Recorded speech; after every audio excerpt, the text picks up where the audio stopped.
man getting his morning coffee shot an armed man who investigators say was trying to rob the convenience store. The Pasco County Sheriff saying that customer was completely justified and did what he had to do to avoid being a victim. ABC Action News reporter Eric Waxler has the surprising connection between those two men.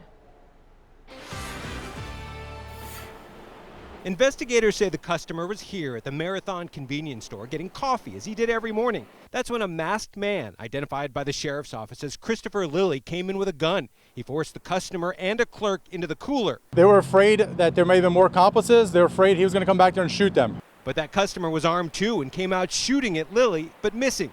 The two men fought, and investigators say when Lilly reached for his gun, the customer shot him in the thigh, ending the threat. Pasco Sheriff Chris Nacco says the customer was completely justified to shoot.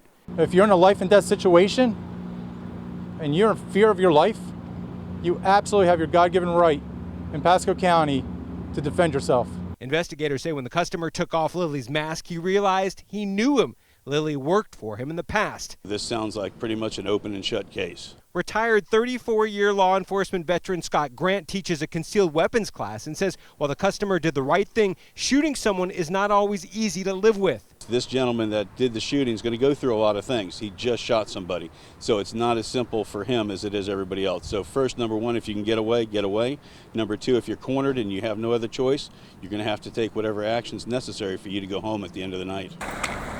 Several hours after the shooting, deputies got into it with another man who tried to walk into the crime scene. He continued to resist and was handcuffed. Later, he was taken away in an ambulance. The man appears to be related to the store owner. As for Lilly, the sheriff's office says he's been arrested at least 11 previous times and is currently homeless. In Lutz, Eric Waxler, ABC Action News.